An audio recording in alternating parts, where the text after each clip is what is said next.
Hey, hi, I Sandeep welcome you all on your favorite YouTube channel, WebSankul Official.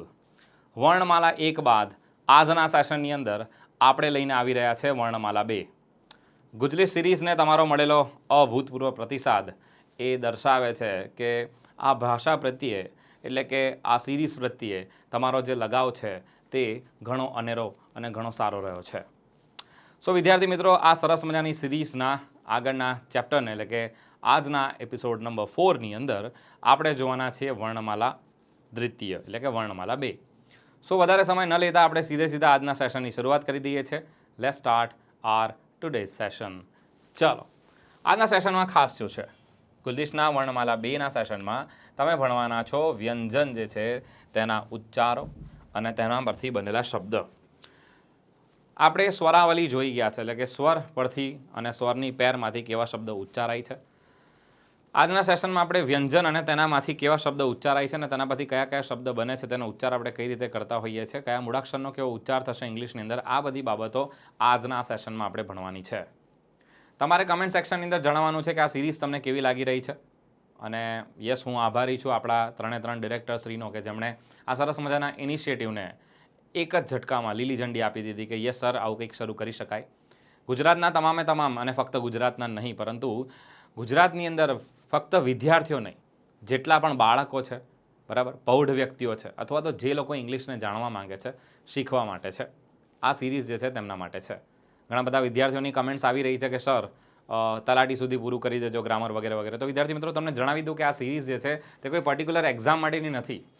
આ series બહુ long time સુધી ચાલશે, બરાબર. અને આ શું છે તો કે એક સ્ટેપ બાય સ્ટેપ જર્ની છે, એક સ્ટેપ બાય સ્ટેપ આપણે ભાષાને જે શીખવા જઈ રહ્યા છે તેની ગાથા છે. ઓકે, સો આ કોઈ પર્ટિક્યુલર એક્ઝામના પર્સપેક્ટિવથી નથી. આ વ્યવહારુ અંગ્રેજી શીખવાની એક કહી શકાય કે સીડી સમાન છે. અને આ સીડી અવિરત ચાલુ રહેશે, એનો પ્રવાહ કોન્ટિન્યુ રહેશે. સો આ પ્રવાહની અંદર તમે પણ જોડાઓ અને જો અત્યાર સુધી કોઈ મિત્રો નથી જોડાયા તો તેને પણ આ સેશન મેક્સિમમ શેર કરો.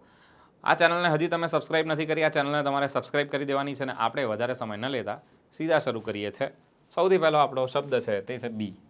એ સ્વરની અંદર આવે છે જ્યારે બી જે છે તે વ્યંજન કહેવાતો હોય છે. બીને ગુજરાતીમાં બ કહેતા હોઈએ છીએ. આના પરથી શરૂ થતા શબ્દ જે છે આપણે લિમિટેડ શબ્દ લીધા છે, જેથી તમે કહી શકાય કે જો કે શબ્દ તો ઘણા બધા છે પરંતુ આપણે જેટલા શક્ય હોય તેટલા લિમિટેડ શબ્દ લીધા છે, જેથી તમને પ્રોપર પ્રોનાઉન્સિએશન ખબર પડી જાય. બી સ્ટેન્ડ્સ ફોર બ અને એના પરથી શબ્દ ઉચ્ચારાય છે એ છે બોલ, બોય, બટ, બટન. બોલ શબ્દ, બોય શબ્દ કોમન શબ્દ છે, તમને ખ્યાલ જ છે, બટ એ કન્જંક્શન તરીકેનું કામ કરતું હોય છે. બટન એટલે આપણે જે શર્ટ વગેરેમાં યુઝ કરતા હોઈએ છીએ તેની હું વાત કરી રહ્યો છું. સી જે છે તેનો ઉચ્ચાર ક થતો હોય છે. ફોર એક્ઝામ્પલ કેન નામનો શબ્દ છે, સામર્થ્ય, શક્તિ વગેરે દર્શાવતું મોડલ ઓક્ઝિલરી જે છે તેને આપણે તે રીતે આપણે એને ઓળખીએ છીએ. સાથે સાથે કેનવાસ નામનો જે શબ્દ છે તે આ એક પ્રકારનું કપડું છે, જાડું કપડું. અથવા તો તમે યસ આપણે જે પેઇન્ટિંગ કરીએ છીએ ને જે કપડા ઉપર, તમે લગભગ વેલકમ મૂવી જોયું હોય તો એલું અનિલ કપૂરવાળું વચ્ચેથી ચશ્મા ખોલે છે, યસ હું એની જ વાત કરી રહ્યો છું. એમાં બધી જગ્યાએ ઊભા રહીને જે ચિત્રપટ જેના પર જે કપડું વ્હાઇટ કલરનું જેના પર ચિત્ર દોરવામાં આવે છે એને કેનવાસ કહેવાય છે. કેનવાસ પર પેઇન્ટિંગ થાય છે, કેનવાસને આમ વાળી દેવાનું હોય દોરાઈ જાય એટલે. પરંતુ જો તમને કેનવાસના સ્પેલિંગની અંદર એટલે કે પાછળ જો તમને ડબલ એસ જોવા મળે છે તો એ કેનવાસ જે છે એનો જુદો અર્થ છે, એનો અર્થ બીજો છે. એટલે જો તમને કેનવાસ આવું જોવા મળે છે તો આનો અર્થ સમર્થન કરવું થઈ જાય છે. What and canvas for me એક સ્પર્ધાત્મક પરીક્ષામાં પૂછાયેલો શબ્દ પણ છે, બરાબર. જ્યારે ડબલ એસ લાગશે એનો અર્થ થઈ જાય છે સમર્થન કરવું, વર્બ તરીકેની ભૂમિકા ભજવતો હોય છે તે. કેમલ એન્ડ કેન્સલ એટલે કે રદ કરી નાખવું, અને કેમલ એટલે ઊંટ, તમને બધાને ખબર છે. સાથે સાથે સી જે છે ઘણી વખત સનો ઉચ્ચાર પણ ધરાવે છે. ફોર એક્ઝામ્પલ સાઇડ છે, સર્કલ છે, સીઝ છે, સર્કસ છે વગેરે વગેરે. આ સર્કલ છે એટલે કે જેને આપણે રાઉન્ડ કહેતા હોઈએ, સર્કલ. એના પછી સર્કસ એટલે શું તો કે સર્કસ એટલે તમને બધાને ખબર છે, આપણે જે જોવા જઈએ છીએ રમૂજવાળો શો જે હોય છે તે. એના પછી જો વાત કરીએ આપણે CH જેને આપણે ચ ઉચ્ચારતા હોઈએ છીએ, ચાઇલ્ડ, ચાન્સ, ચેન્જ નામના શબ્દ એના પરથી બનતા હોય છે. જો હું ડની વાત કરું એટલે કે ડીની વાત કરું, માય મિસ્ટેક, ડીની જો વાત કરું તો એનું ઉચ્ચારણ દ અને ડ થતો હોય છે, જેના પરથી શબ્દ કંઈક આ રીતના બનતા હોય છે. ડસ્ટ એટલે જેને આપણે ધૂળ કહેતા હોઈએ છીએ, ડોગ એટલે કૂતરો, આનું ફેમિનાઇન જેન્ડર બીચ થતું હોય છે, બધાને ખ્યાલ જ છે. ડીગ એટલે ખોદું થશે, ડ્રમ એટલે પણ તમને ખ્યાલ જ છે, બરાબર, ઇન્સ્ટ્રુમેન્ટ છે. ચલો આગળ વધીશું અને નેક્સ્ટ જોઈએ અન્ય શબ્દો અને અન્ય મૂળાક્ષરો. એફ પરથી જે શબ્દ બને છે એ છે એફ પરથી જે ઉચ્ચાર બને છે ગુજરાતી ભાષાનો વ્યંજન એ છે ફ. અને ફ પરથી શબ્દ આવે છે frog, fan, focus, fire, frame. આ બધા શબ્દ જે છે તમને ખ્યાલ જ છે. આ બધાના વ્યવહારુ ગુજરાતી શબ્દો તમને ઇઝીલી ખબર જ હશે. ફ્રોગને આપણે દેડકો કહીએ છીએ, ફેન એટલે પંખો થશે, ફોકસનો અર્થ થાય છે ધ્યાન, ફાયરનો અર્થ અગ્નિ થતો હોય છે, ફ્રેમનો અર્થ જે છે એક પ્રકારની તકતી થતો હોય છે. Let's see another one. ફ્રેમનો અર્થ ચોકટું પણ થાય છે, ફ્રેમનો અર્થ ફ્રેમવર્ક માટે પણ શબ્દ વપરાય છે, ગોઠવણી પણ થાય છે. જી માટે શબ્દ ગુજરાતી શબ્દ ગ એનો ઉચ્ચારણ થતો હોય છે, જેને નાનો ગ કહીએ છીએ. ગર્લ નામનો શબ્દ છે, ગેમ નામનો શબ્દ છે, ગોટ નામનો શબ્દ છે, ગન નામનો શબ્દ છે. ગર્લ એટલે છોકરી, ગેમ એટલે રમત, ગોટ એટલે બકરી થશે. અને ઘણી વખત તમે જોયું હશે વિરાટ કોહલી એન્ડ ઓલ બધા આ GOAT આવા શબ્દ યુઝ કરતા હોય છે અને એકલું બકરી જેવું સિમ્બોલ એ લોકો યુઝ કરતા હોય છે. ત્યારે આ ડોટ હોય છે બધે. આ એબ્રિવેટેડ ફોર્મ છે. શાનું? તો આનું ફૂલ ફોર્મ થતું હોય છે ગ્રેટેસ્ટ ઓફ ઓલ ટાઈમ. બરાબર? કોઈ પ્લેયર ગોટ છે તો ગોટ છે એટલે એ પ્લેયર બકરી નહીં થઈ જતો. એ પ્લેયર શું છે? ગ્રેટેસ્ટ ઓફ ઓલ ટાઈમ છે. તો ગોટ એક આખા મોટા વાક્યનું શોર્ટ ફોર્મ પણ થતું હોય છે. એટલે કોઈ જગ્યાએ ટ્વીટ કે વગેરેમાં ગોટ જોવા મળે. મેં તમને કીધું છે ને ભાષા આજુબાજુ જોવાથી પણ જાણવા મળે તમને ઘણું બધું. તો આ ગોટનો અર્થ થતો હોય છે ગ્રેટેસ્ટ ઓફ ઓલ ટાઈમ. તો તમારે જીવનમાં ગ્રેટેસ્ટ ઓફ ઓલ ટાઈમ કોણ છે તમારે કમેન્ટ સેક્શનની અંદર જણાવવાનું છે. ચલો, ગન એટલે ખબર જ છે તમને. ચલો એના પછી છે ગ. હવે આ જે જી છે આનો ઉચ્ચાર જ પણ થતો હોય છે. ફોર એક્ઝામ્પલ જિયોગ્રાફી છે અથવા તો જોગ્રાફી છે, જેમ જેને રત્ન કહીએ છીએ આપણે, જીઓલોજી છે ભૂસ્તર વિજ્ઞાન, જોમેટ્રી છે જોમેટ્રી જેને આપણે ભૂમિતિ કહીએ છીએ, જનરલ, અને જેન્ટલ નમ્ર જેનો અર્થ થતો હોય છે. સો ધીઝ આર આ બધા શબ્દ કયા છે તો કે આ બધામાં જી જે છે તે જ ઉચ્ચાર ધરાવતો હોય છે. ચલો આગળ વધીશું. એચ નામનો જે શબ્દ છે, એચ જે પોતે વ્યંજન છે, તેનો ગુજરાતી ઉચ્ચાર હ થતો હોય છે. હેટ, ટોપી, હાય, હટ, હિટ. હટ એટલે ઝોપડી થાય છે, હાય એટલે ઊંચું થશે. પરંતુ ઘણી વખત એચ જે છે તે સાયલેન્ટ થઈ જતો હોય છે. ખાસ કરીને એના પછી તમને સ્વર જે છે અને એના પછી પણ જે આવતો શબ્દ છે તે યા તો અર્ધસ્વર અથવા તો એનો પહેલો ઉચ્ચારણ સ્વર થતો જોવા મળશે. ફોર એક્ઝામ્પલ તમે જોશો તો અહીંયા એચ પછી ઓ આપેલો છે અને એના પછી પણ બીજો સ્વર આપેલો છે. ચેક કરી શકો છો. એટલે આપણે એને અવર કહેતા હોઈએ છીએ. અમેરિકન ઇંગ્લિશમાં આને આર પણ કહેવાતું હોય છે. આના પછી અહીંયા તમે જોશો તો ઓ અને અહીંયા એન. એનને અર્ધ સ્વર પણ ગણવામાં આવતો હોય છે કેમ કે એનનું ઉચ્ચારણ એન છે. અહીંયા શરૂઆતમાં એ આવી જતો હોય છે. એટલે એચ પછી સ્વર, એના પછી પાછો અર્ધ સ્વર, એટલે એચ સાયલેન્ટ થઈ જતો હોય છે. એટલે આને આપણે ઓનર કહેતા હોઈએ છીએ. ઓનર એટલે સન્માન થાય છે. લેટ્સ સી એના પછી શબ્દ છે જે. જેનો ઉચ્ચાર જે છે ગુજરાતીમાં જ થાય છે. જાર છે એટલે કે જેને બરણી કહીએ છીએ આપણે, જોક છે, જસ્ટ છે, જંગલ છે. આ બધા શબ્દ જે છે, જંગલ એ આપણા હિન્દી સંસ્કૃત ભાષાના શબ્દ પરથી ઉતરી આવેલો છે, હિન્દી શબ્દ પરથી બનેલો છે.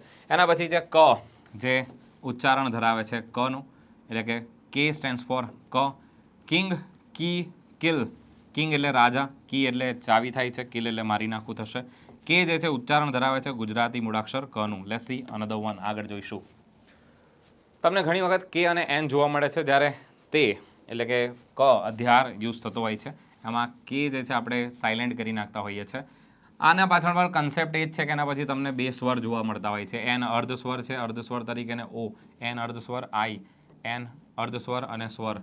આ બંને સ્વર, આ બંને સ્વર, આ બંને સ્વર. આ બધા શબ્દોમાં કોમન ફેક્ટર તમને જોવા મળશે. એન અને સ્વર અથવા તો એક સ્વર એક અર્ધ સ્વરની પેટર્ન તમને જોવા મળશે. નો છે, નીટ છે, નોટ છે, નાઇટ છે, નેપ છે, નોક છે. આ બધા શબ્દ જે છે એમાં ક બોલાતો નથી. એટલે કે આ બધાને આપણે શું કહીએ છીએ? નથી ઉચ્ચારીએ છીએ. નો, નીટ, નોટ, નાઇટ, નેપ, નોક વગેરે. સો નો એટલે બધાને ખબર છે જાણ, નીટ એટલે ગૂંથવું થશે. નોટનો અર્થ થતો હોય છે ગાંઠ અથવા તો કોઈ સાંકળ, કોઈ ગાંઠ આવી ગઈ હોય તે. નાઇટનો અર્થ થતો હોય છે સુરમા, જે સુરમા છે, નાઇટ રાઇડર્સ જે શબ્દ બન્યો છે તે. નેપનો અર્થ થતો હોય છે ખેંચવું અથવા તો ઝૂંટવું, ઝપટવું વગેરે. અને નોક નામનો શબ્દ થાય છે પાડી દેવું, તોડી નાખવું. નોક ખખડાવવું પણ થાય છે, નથી કહેતા નોક ધ ડોર.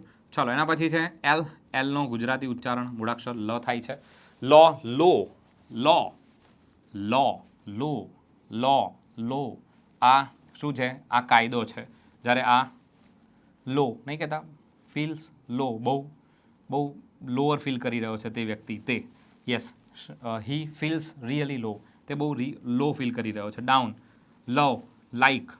એના પછી છે એમ, જેનું ગુજરાતી થાય છે મ. માઇસ ઉંદરના બહુવચન માટે વપરાય છે મધ, મસ્ટ અને માઉથ એટલે કે મોઢું. ચલો આગળ વધીશું, અન્ય શબ્દ જોઈએ. એન જે છે તે એનના માટે ગુજરાતીમાં મૂળાક્ષર છે ન. નાઇસ નામનો શબ્દ છે, નીબર નામનો શબ્દ છે.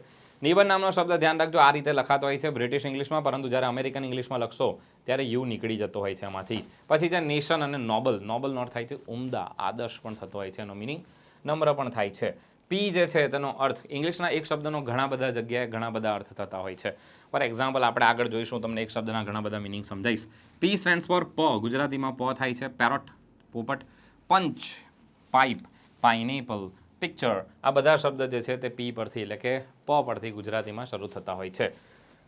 પીએચ તમને જોવા મળે છે તે પણ ફ નો ઉચ્ચાર ધરાવે છે ગુજરાતીમાં. ફિઝિક્સ છે, ફોન છે, ફિઝિયોલોજી છે, આ બધા શબ્દ જે છે તે પીએચ ત્યાં ફ ઉચ્ચાર ધરાવે છે. ચલો એના પછી છે પીએસ. યસ વિદ્યાર્થી મિત્રો, આમાં પી જે છે તે સાયલેન્ટ થઈ જશે. આને આપણે સાયકોલોજી કહીએ છીએ. અહીંયા પી સાયલેન્ટ થઈ જશે, પી પછી એસ હોય, પી સાયલેન્ટ થઈ જતો હોય છે. એના પછી છે સામ. સામ, પસામ ના બોલતા, પસામ નથી, સામ. સામ મીન્સ વોટ? તો સામ જે છે ખાસ કરીને ભજન કે ધર્મને લગતા ગીતો માટે વપરાતો શબ્દ છે. મોટા ભાગે આ શબ્દ બાઇબલને લગતા જે ગીતો છે, બાઇબલ અથવા તો ક્રિશ્ચિયનિટી ધર્મને લગતા જે પણ ગીતો વગેરે છે, ધર્મ ગીતો છે, બરાબર, ધર્મને લગતા ગીતો છે, એના માટે વપરાતો શબ્દ છે સામ. Let's see another one. ક્યુ નામનો શબ્દ એટલે કે ક્યુ નામનો જે લેટર છે એનું ઉચ્ચારણ ક્યુ થતું હોય છે, ક્વિક. આની ખાસિયત છે ઇંગ્લિશ ગ્રામરમાં, ઇંગ્લિશ લેંગ્વેજમાં કોઈ પણ શબ્દ તમે જોશો જેની શરૂઆત ક્યુથી થાય છે એની જોડે તમને યુ જોવા મળશે. હંમેશા તમને યુ જોવા મળશે. આનો ઉચ્ચાર જે છે તે ક્વ પણ થતો હોય છે, ક્વ. આનો ઉચ્ચાર ક્વ પણ થાય છે. Quick, quarter, question, quota. એટલે આનો ઉચ્ચાર જે છે તે ક્વ થાય છે. આની સાથે હંમેશા એટલે કે ક્યુથી કોઈ શબ્દ શરૂ થાય ને, આને આપણે ક્યુ કહેતા હોઈએ છીએ. આનો ઉચ્ચાર ક થતો હોય છે. આનો ઉચ્ચાર ક છે ગુજરાતીમાં.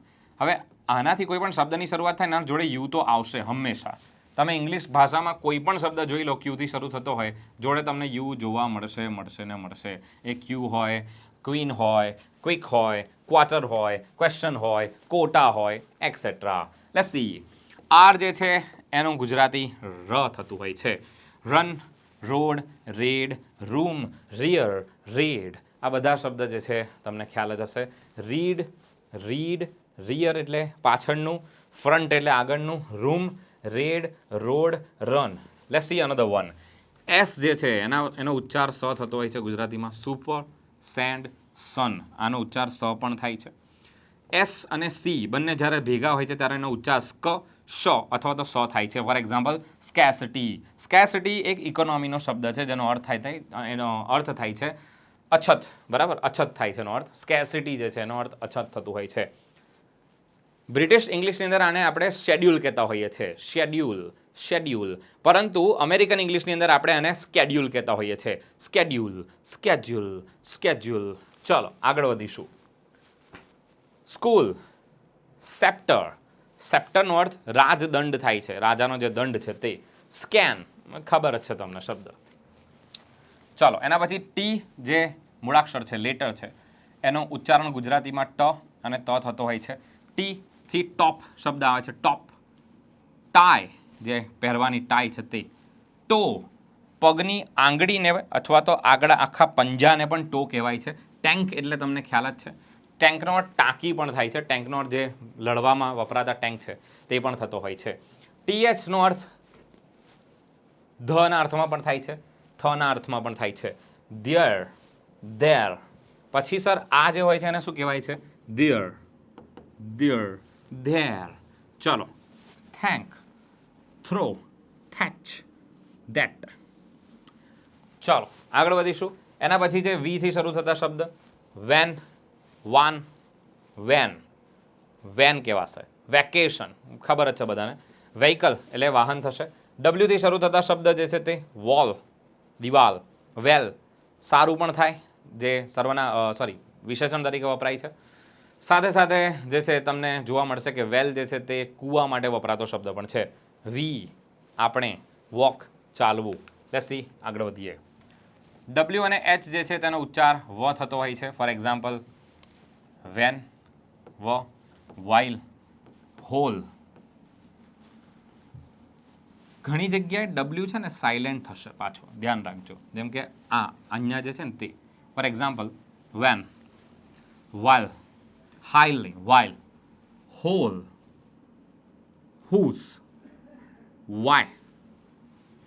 કેમ તો કે ડબલ્યુ અને વાય આ બંનેમાં ધ્યાન રાખજો. આ ડબલ્યુ અને વાય બંને અર્ધસ્વર છે. આ અર્ધસ્વર છે, આ પણ અર્ધસ્વર છે. અર્ધસ્વરની વચ્ચે પાછો વ્યંજન આવી જાય છે. વાય, વાય બોલાશે, ખાલી વાય બોલાશે. ચલો, એચ બોલાતો નથી. શામાં? તો કે આ શબ્દમાં આપણે એચ નથી બોલતા.